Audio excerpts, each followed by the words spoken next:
વિદ્યાર્થી મિત્રો, આ વિડીયોમાં જોઈશું ધોરણ 9 વિજ્ઞાનનું વાર્ષિક પરીક્ષાનું નમૂનાનું જે બ્લુપ્રિન્ટમાં આપેલું જે પેપર છે તેનું સોલ્યુશન. આ પેપર ઇમ્પોર્ટન્ટ પેપર છે, બરાબર. આના બધા ક્વેશ્ચન તમારે કરવાના છે અને આપણે બધાનું સોલ્યુશન જોઈશું. તો આ વિડીયોમાં આપણે વિભાગ A એન્ડ B જોઈશું. નેક્સ્ટ વિડીયોમાં C એન્ડ D જોઈશું, બરાબર. ડિસ્ક્રિપ્શનમાં તમને આવા જ વિડીયોઝ તમને મળી જશે. વિજ્ઞાનના IMP હોય, એસાઇનમેન્ટનું સોલ્યુશન હોય કે પછી તમને ઉપયોગી થાય વાર્ષિક પરીક્ષા માટે એવા વિડીયોઝ હોય તો બધું જ મળી જશે, બરાબર. તો સૌથી પહેલાં તો સરસ તમને સૂચનાઓ આપી છે કે ભાઈ તમામ વિભાગ ફરજિયાત છે, બરાબર. જે ગુણ બતાવે છે અહીંયા, ઓકે. અને જે આકૃતિઓ દોરવાની, તમારા નામ નિર્દેશિતવાળી દોરવાની છે, વિકલ્પો આંતરિક આપેલા છે, મતલબ જે અથવામાં છે પ્રશ્નો એ બે વચ્ચે જ છે. જનરલ વિકલ્પ એટલે કેવું હોય, 10માં તમારે જનરલ વિકલ્પ આવશે, એટલે કે 10 ક્વેશ્ચન છે તો એમાંથી ગમે તે 5 લખો એમ, બરાબર. તો હવે જોઈએ પહેલાં વિભાગ A. ટેસ્ટ આપવો હોય તો તમે ટેસ્ટ આપી શકો છો, બરાબર, જેથી તમને પણ આઈડિયા રહે કે ભાઈ તમને કેટલું આવડે છે. નીચેનામાંથી કયો ગુણધર્મ પ્રવાહીની લાક્ષણિકતા નથી? તો પ્રવાહીનો આકાર ચોક્કસ ના હોય એટલે જવાબ આવશે B, બરાબર. આકાર બદલાય, જે પાત્રમાં નાખો એવો આકાર થઈ જાય. ધુમ્મસ અને વાદળો ખાલી જગ્યાનું ઉદાહરણ છે, તો જવાબ આવશે B, એરોસોલ. નીચેનામાંથી કયું વિધાન પરમાણુ માટે સાચું નથી? તો આમાં જવાબ આવશે C, પરમાણુ હંમેશા પ્રકૃતિમાં તટસ્થ હોય છે, એકચ્યુઅલી તટસ્થ હોતા નથી. પ્રોકેરિયોટિક કોષમાં શાનો અભાવ હોય છે? તો એમાં જે અભાવ હોય છે એ છે D, પટલયુક્ત કોષ કેન્દ્ર. ત્યારબાદ ખરા ખોટા. પાણીનું બાષ્પીભવન એ રાસાયણિક ફેરફાર છે, તો જવાબ આવશે ખોટું. 1 મિનિટમાં ધ્વનિ તરંગ 600 વાર કંપન કરે છે, તો ધ્વનિ તરંગની આવૃત્તિ 100 હર્ટ્ઝ થાય, તો જવાબ આવશે ખોટું. કેટલી થાય એ નીચે તમે કમેન્ટ કરો, બરાબર. એક દોડવીર વર્તુળાકાર પથ પર એક ચક્કર પૂર્ણ કરે છે અને ત્યાં પાછો ઊભો રહી જાય છે, તો સ્થાનાંતર કેટલું થાય? 0 થાય, તો યસ 0 થાય, એટલે જવાબ આવશે ખરું. જો કોઈ પદાર્થની ઝડપ બમણી કરવામાં આવે તો તેની ગતિ ઉર્જા 4 ગણી થાય છે, તો યસ જવાબ આવશે ખરું. ખાલી જગ્યા પૂરવાની છે. 10 કિલોગ્રામ બરાબર ખાલી જગ્યા ન્યૂટન, તો ન્યૂટનમાં ફેરવવા માટે આપણે 9.8 વડે ગુણવા પડે, કારણ કે એકમ મતલબ સૂત્ર આવશે W બરાબર mg.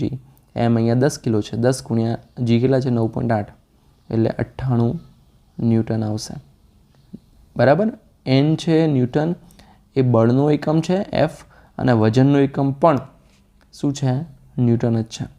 સિસ્ટરની એક કોષની ખાલી જગ્યા અંગિકામાં જોવા મળતી પુટિકાઓ યુક્ત રચના છે, તો જવાબ આવશે અહીંયા ગોલ્ગી પ્રસાધન,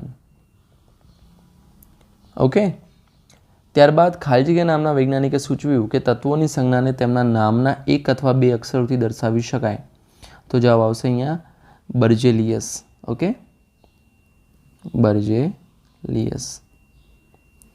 127 ડિગ્રી સેલ્સિયસ બરાબર ખાલી જગ્યા કેલ્વિન, તો 273 એડ કરવાના છે, તો જવાબ આવશે 400 કેલ્વિન. ત્યારબાદ ટૂંકમાં જવાબ આપો. આંતરપાક પદ્ધતિનું એક ઉદાહરણ આપો, તો અહીંયા આપણે સોયાબીન, મકાઈ. પછી બીજું જો ઉદાહરણ લેવું હોય તો કયું લઈ શકાય? બાજરી, ચોળા,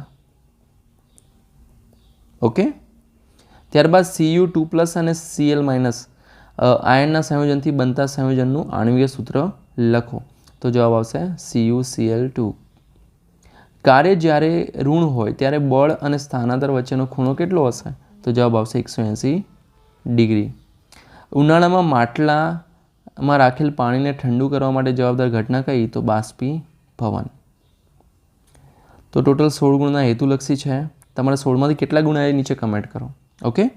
હવે વિભાગ B જોઈએ, તો 2 ગુણના પ્રશ્નો છે, બરાબર. તો તમને અહીંયા 2 પરમાણુય સ્પીસીઝના કેન્દ્રની રચના આપેલી છે, X અને Y. પ્રોટોનની સંખ્યા 6, ન્યુટ્રોનની સંખ્યા 6, વાયમાં પ્રોટોનની 6, ન્યુટ્રોનની 8.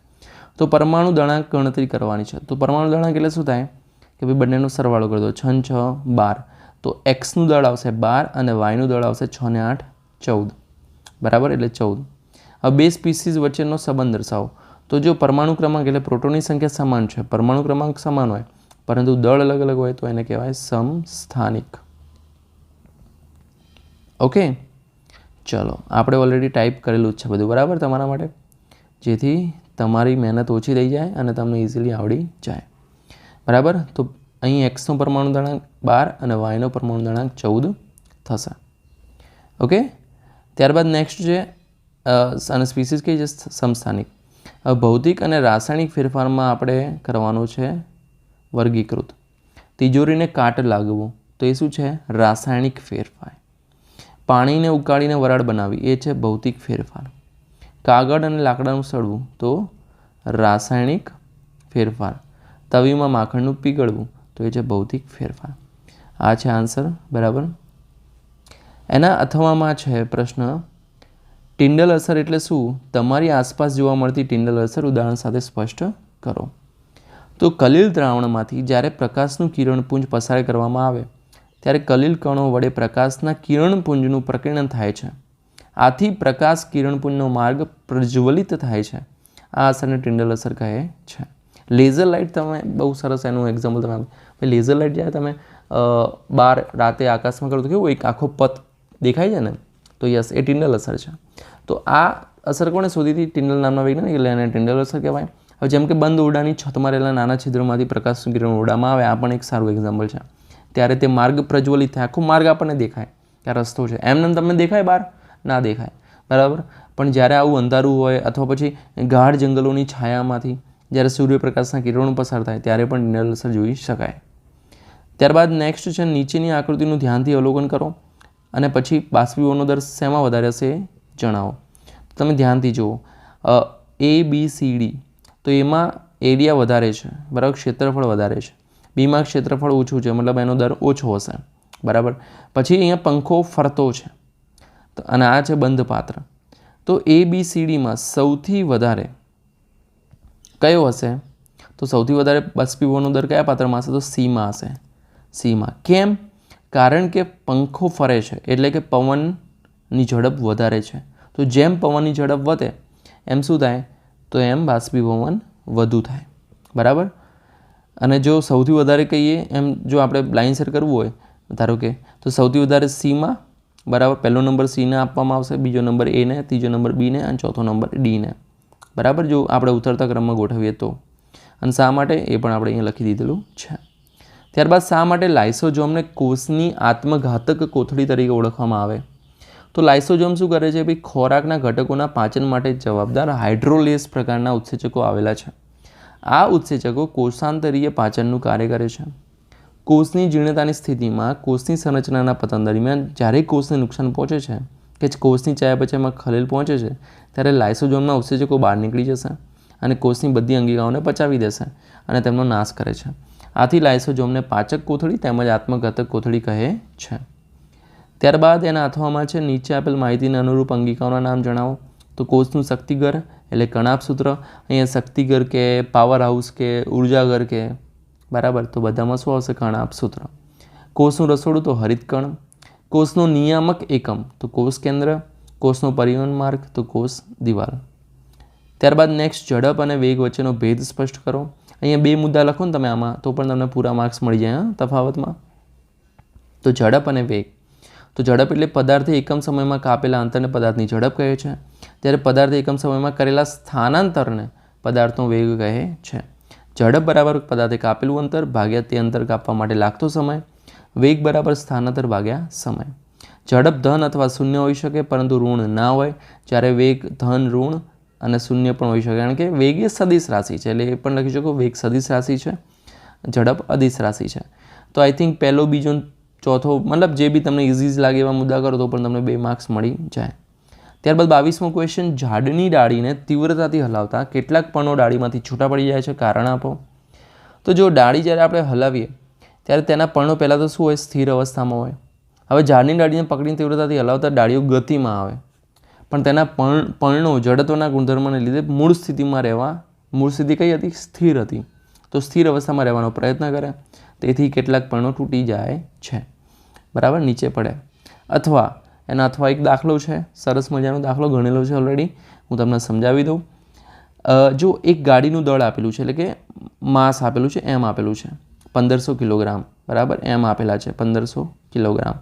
પછી પ્રતિપ્રવેગ આપેલું છે, બરાબર, 1.7 મીટર પ્રતિ સેકન્ડનો વર્ગ, એટલે આમ લખવું હોય તો લખી શકીએ. પ્રતિપ્રવેગ છે માટે એ માઇનસ લેવાના હવે એફ આપણે શું શોધવું છે? બળ શોધવું છે.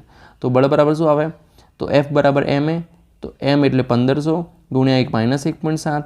આ બંને ગુણાકાર કરશો એટલે -2550 ન્યૂટન મળશે. આ ગુણાકાર ઇઝી જ છે. પછી 1500 ગુણ્યા પોઈન્ટ કાઢી નાખીએ તો 17/10 થાય ને. હવે 0 0 ઉડી ગયા. 17 ગુણ્યા 15 કરો, 150 કરો, એટલે આ જવાબ મળી જશે. ઓકે. ત્યારબાદ 23મો પ્રશ્ન, 70 કિલોગ્રામ દ્રવ્યમાન ધરાવતા માણસનું ચંદ્ર પર વજન ગણો. તેનું ચંદ્ર પર દ્રવ્યમાન કેટલું થશે? અહીંયા જી આપણે લેવાનું છે 10 મીટર પ્રતિ સેકન્ડનો વર્ગ. બરાબર, અહીંયા વર્ગ આવશે. ઓકે. તો જો શું છે પૃથ્વી પર વજન. પહેલાં તો પૃથ્વી પર વજન કેટલું છે તો આપણે શોધવું પડશે ને પૃથ્વી પર, પછી એનો આપણે ચંદ્ર પર શોધીશું. તો પૃથ્વી પર વજન એટલે એમ ગુણ્યા જી. બરાબર. હવે એમ કેટલા છે? 70 છે. ગુણ્યા જી કેટલા લેવાના? 10, એટલે 700 ન્યૂટન. હવે ચંદ્ર પર વજન એટલે કેટલું થાય? પૃથ્વીનું વજન હોય એને ભાગ્યા 6 કરી દો, એટલે 700 ભાગ્યા 6 એટલે 116.6 ન્યૂટન જવાબ આવશે. હવે કે જે ચંદ્ર પર દ્રવ્યમાન કેટલું થાય? તો દ્રવ્યમાન ગમે ત્યાં જાઓ, ચંદ્ર ઉપર જાઓ કે મંગળ ઉપર જાઓ કે બુધ ઉપર જાઓ, કંઈ બદલાય નહીં, દ્રવ્યમાન સમાન રહે. એટલા માટે શું આવશે? 70 કિલોગ્રામ જ આવશે. બરાબર. અહીં 116.6666 આવે. ઓકે. ત્યારબાદ 24મો પ્રશ્ન, મધમાખી વડે ઉત્પન્ન થયેલા ધ્વનિ આપણે સાંભળી શકીએ છીએ, પણ દોલન કરતા લોલકના કંપનોનો ધ્વનિ આપણે સાંભળી શકતા નથી. શા માટે? કારણ કે મધમાખી હવામાં ઉડતી હોય ત્યારે તેમની પાંખોના દોલનને લીધે જે ધ્વનિ ઉદ્ભવે છે તે શું છે? શ્રાવ્ય ધ્વનિ છે. આપણને સાંભળી શકીએ એવી ધ્વનિ છે. બરાબર. હવે આનો પ્રશ્ન એ પણ પૂછાય છે, શ્રાવ્ય ધ્વનિની જે મર્યાદા છે, કેટલી શ્રાવ્ય છે કેટલી અશ્રાવ્ય છે, એ તૈયાર કરવાનું. બરાબર.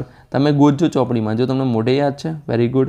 હું નહીં કહેતો એના માટે, કારણ કે તમે ચોપડી ખોલશો કંઈક નવું વાંચશો. તો શ્રાવ્ય ધ્વનિઓ છે તેથી તે સાંભળી શકાય, પણ લોલકના દોલનોના લીધે હવામાં ઉદ્ભવતા ધ્વનિની આવૃત્તિ 20 હર્ટ્ઝ કરતાં ઓછી હોય છે, જે અશ્રાવ્ય ધ્વનિ છે, તેથી તે સાંભળી શકાતી નથી. ત્યારબાદ 25મો ક્વેશ્ચન, મરઘા ઉછેર કેન્દ્ર પોલ્ટ્રી ફાર્મમાં મરઘાના રોગના નિયંત્રણ માટેના ઉપાયો. તો ભાઈ મરઘાને બેક્ટેરિયા, વાયરસ, ફૂગ અને પરોપજીવી તેમજ આહાર ત્રુટીઓથી રોગ થાય છે. મરઘા પાલન કરનારે લોકો સામે સાવધાની રાખવી જરૂરી છે. બરાબર. સાવધાની રાખવી જરૂરી, અને સફાઈ સ્વચ્છતા પણ ધ્યાન રાખવું પડશે.